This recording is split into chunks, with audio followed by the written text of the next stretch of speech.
I recommend watching the series first, then watch my review because there will be major spoilers. Let's begin.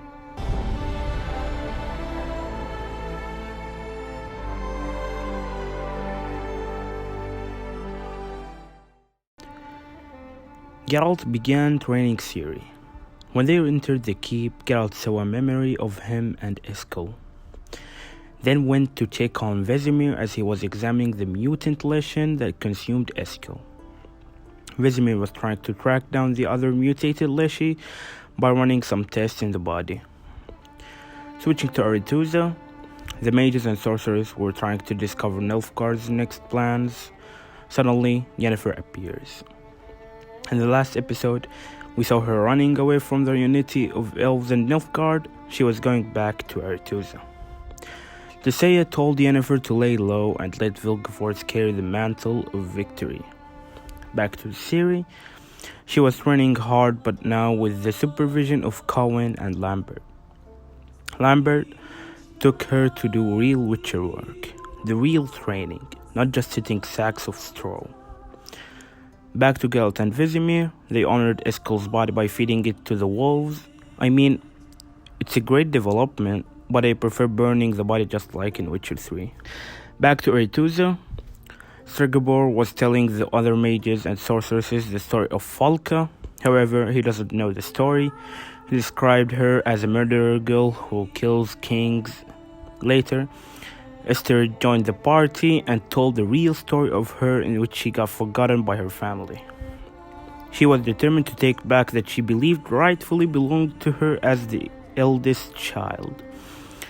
Switching to Nilfgaard, as we may know from the previous review, Nilfgaard allied with the elves.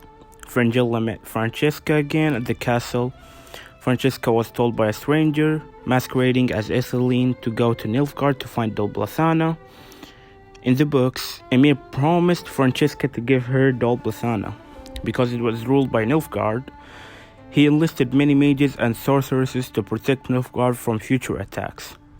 On the other side, Fringilla saw a stranger masquerading as Emir. He ordered her to unite with elves and fight against the people who wronged them.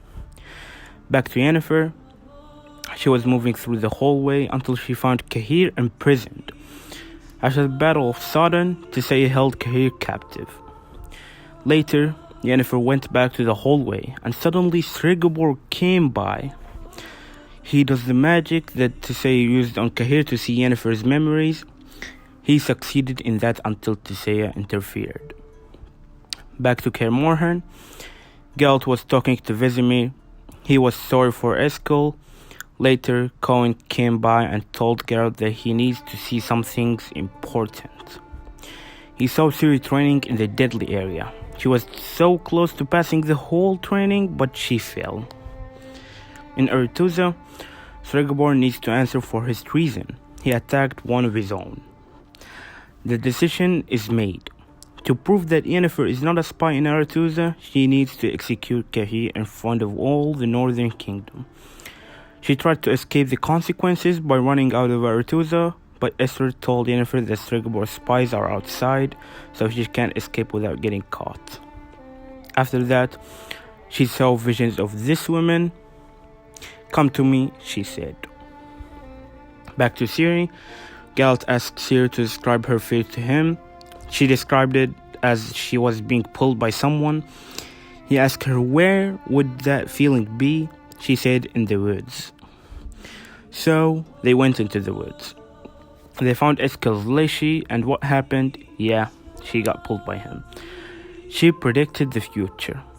Geralt was going to kill the Leshy to save Ciri, but another mutated monster came and killed the Leshy and began attacking the two. Geralt told Ciri to run, used the Quinn sign. I'm glad that Netflix brought more Witcher signs to the series. After the monster is done with Geralt, he didn't kill him though. He immediately went to catch Ciri. He found her. As soon as he was about to kill her, Geralt came and slashed him in half and cut his head off. Back to Cahir. They were taking him into his trial in which Yennefer will execute him. They introduced King Vesemir of Redania. All the kings were watching the execution. At the end of the episode, instead, she cut his shackles and both ran away to the horse to escape the area. I promise, if she would execute him, I wouldn't continue the series. Kahir is the main character and he is linked to Seer by destiny. Finally, I'd rate this episode 10 out of 10. Thanks for watching.